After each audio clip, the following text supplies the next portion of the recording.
In this episode of the Seatrade Maritime Podcast, we'll be talking to Adam Kent from Maritime Strategies International about the macro outlook for shipping markets in 2026.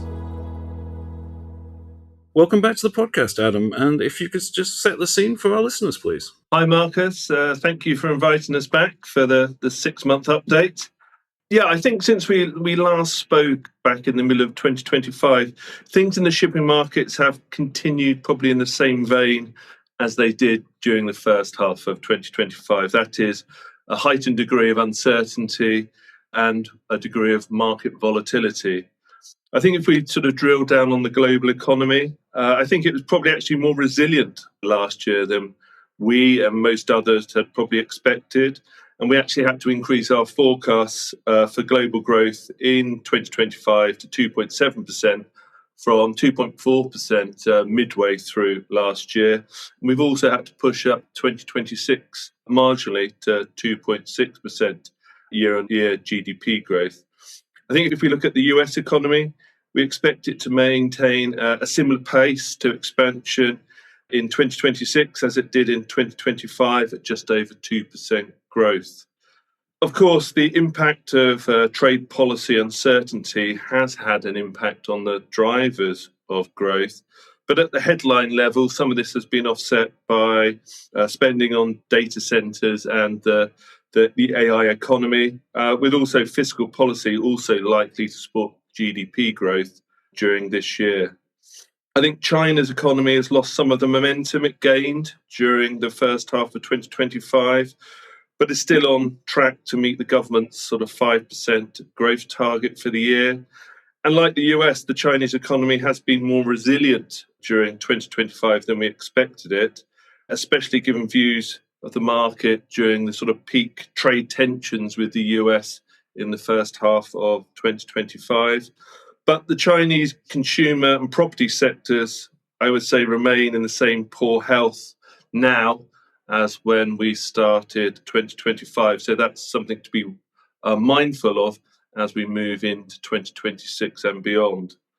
And although we did see some of the loss of volumes from China's exports to the US due to tariffs, I would say that China has been successful in diverting some of these exports to alternative trading partners, especially places like Africa and Latin America.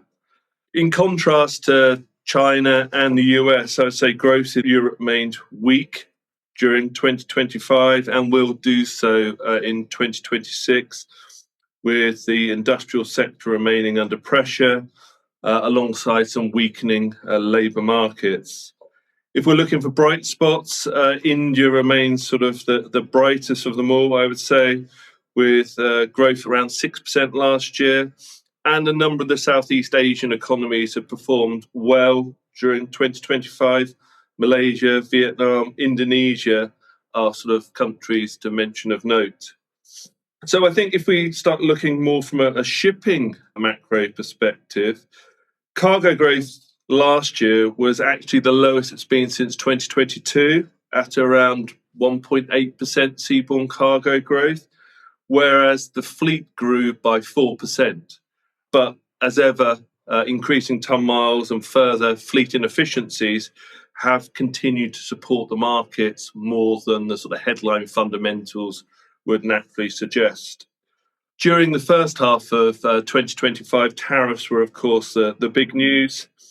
They have become a little bit more stable over the back end of 2025, though, of course, the legal basis for some of the US tariffs are still being discussed in the Supreme Court, and the decision on that has to be made by June. So we're watching that space as we move forward during 2026.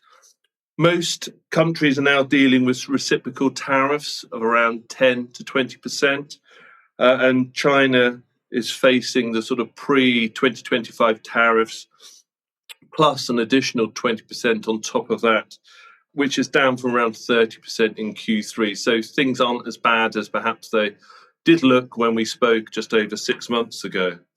What we have seen over the course of the second half of 2025 as well has been a lot of pauses and delays. And these themselves have been sort of giving a lift to the shipping markets, but again have been pushing on a degree of uncertainty as we move forward into 2026.